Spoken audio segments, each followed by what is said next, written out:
Welcome to Thursday's Bible study during this Holy Week season.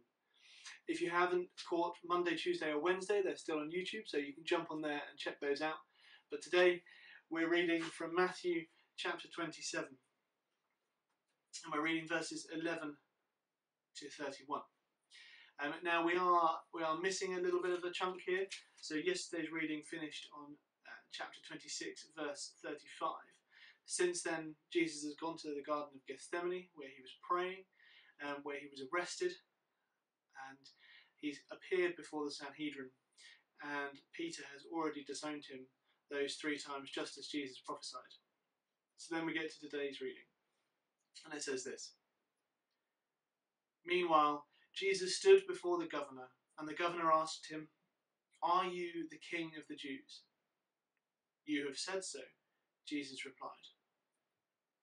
When he was accused by the chief priests and the elders, he gave no answer. Then Pilate asked him, "Don't you hear the testimony they are bringing against you?" But Jesus made no reply, not even to a single charge, to the great amazement of the governor. Now it was the governor's custom at the festival to release a prisoner chosen by the crowd. At that time they had a well-known prisoner whose name was Jesus Barabbas. So, when the crowd had gathered, Pilate asked them, "Which one do you want me to release to you, Jesus Barabbas, or Jesus who is called the Messiah?" For he knew it was out of self-interest that they had handed Jesus over to him. While Pilate was sitting on the judge's seat, his wife sent him this message: "Don't have anything to do with that innocent man, for I have suffered a great deal today in a dream because of him." But the chief priests and the elders persuaded the crowd to ask for Barabbas and to have Jesus executed. "Which one of the two do you want me to release to you?" asked the governor. "Barabbas," they answered. "What shall I do with Jesus who is called the Messiah?" Pilate asked. They all answered, "Crucify him!" "Why? What crime has he committed?" asked Pilate. But they shouted all the louder, "Crucify him!" When Pilate saw that he was getting nowhere, but instead an uproar was starting, he took water and washed his hands in front of the crowd. "I am innocent of this man's blood," he said. "It's your responsibility."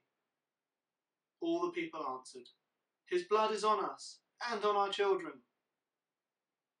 Then he released Barabbas to them, but he had Jesus flogged and handed him over to be crucified. Then the governor's soldiers took Jesus into the praetorium and gathered the whole company of soldiers around him. They stripped him and put a scarlet robe on him, and then twisted together a crown of thorns and set it on his head. They put a staff in his right hand. Then they knelt in front of him and mocked him. "Hail the King of the Jews!" they said.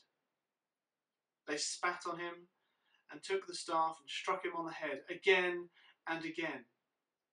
After they had mocked him, they took off the robe and put his own clothes on him. Then they led him away to be crucified.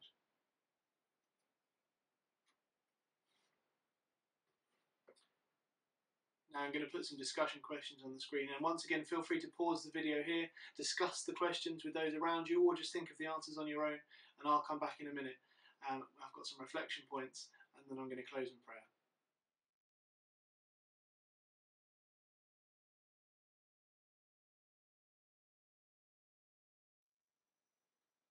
So I wonder what you think it would be like to be in the crowd that day, as you see Pilate bring out Jesus and release this other criminal because the whole crowd are cheering for him, when you know that your friend Jesus has done nothing wrong.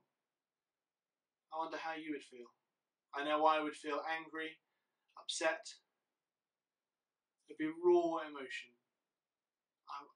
There's been an injustice that's happened, and I wouldn't know how to feel about it truly. But Jesus seems calm the whole time. It would have been a really strange place to be. And I wonder why Jesus didn't tell those chief priests and elders who he really was. Surely if he just said, "I'm the Son of God, you have to believe me," they wouldn't have killed him. But I think Jesus knew he had to do this. He had to go to the cross because that was his task. His task was to defeat sin, defeat death, and wash the slate clean for all of us. He wasn't scared because he knew this is what he had to do. And I wonder if we would have found any comfort in that if we'd been there at that time. Let's pray. Lord, I pray that you'd help all of us to remember how calm Jesus would have been, knowing that this was his duty. This is what he came to earth to do. That he took all of that pain, all of that suffering, and he took that for us so that we would be able to live a sinless life. Not that we won't sin, but that we are free from sin.